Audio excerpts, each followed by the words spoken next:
Muncie be without Ball State? Well,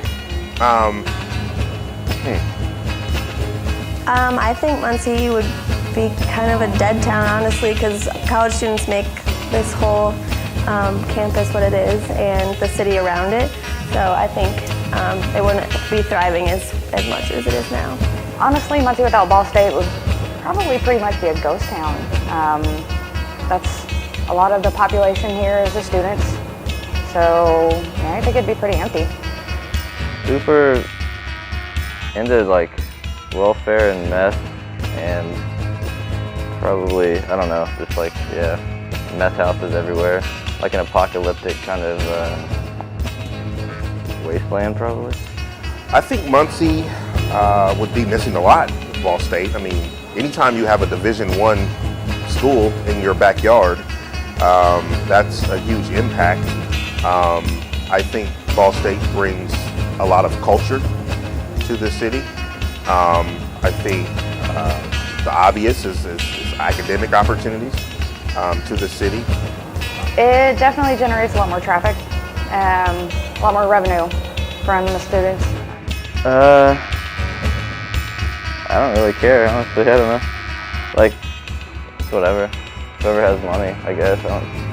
I think it helps a lot. Like this past weekend, it was really nice out, and everyone was eating at Scotty's or Brothers, and they were passing by, and they just walked in. So I think this is a perfect location for this little boutique, and it's really done really well in the past year and a half that it's been here because of its location, I think. So. We shut down over spring break because all the kids are gone, so there's not really a lot of business here in the village that would help us survive if it wasn't for the students. All of downtown merchants and businesses would like to see Ball State students kind of migrate this way sometime. But I think it's gotten a lot better, especially over the last 10, 15 years. I think the town and gown relationship is definitely getting a lot stronger. At least downtown. I don't know, a lot of college kids don't really venture downtown too much unless they're old enough to drink anyway.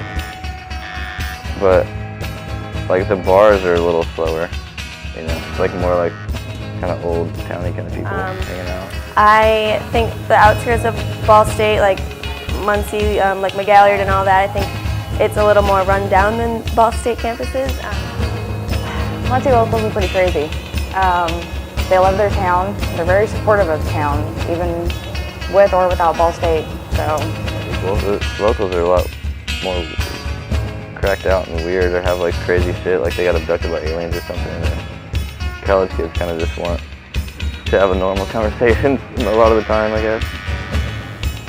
You know, just I encourage Ball State students to, and faculty and staff. I really challenge them to see what Muncie has to offer, because I think there's a big misconception. I've talked to a lot of Ball State students and just asked their opinions on the city, and a lot of them have very negative opinions about what's going on in Muncie. I think the reason Muncie is thriving is because of Ball State, honestly. I would never want to visit here if it wasn't for Ball State. So. Actually, what brought me out here was a lot of friends. Told me how great it was up here, and I needed to change an atmosphere from Indianapolis. So. You know, I grew up here, and I'm 41 years old, and so I remember when Ball State was out there and Muncie's here. You know, there was, you know, they were separate. But I don't feel like that anymore. There's a lot of work that can be done, but it's definitely gotten better.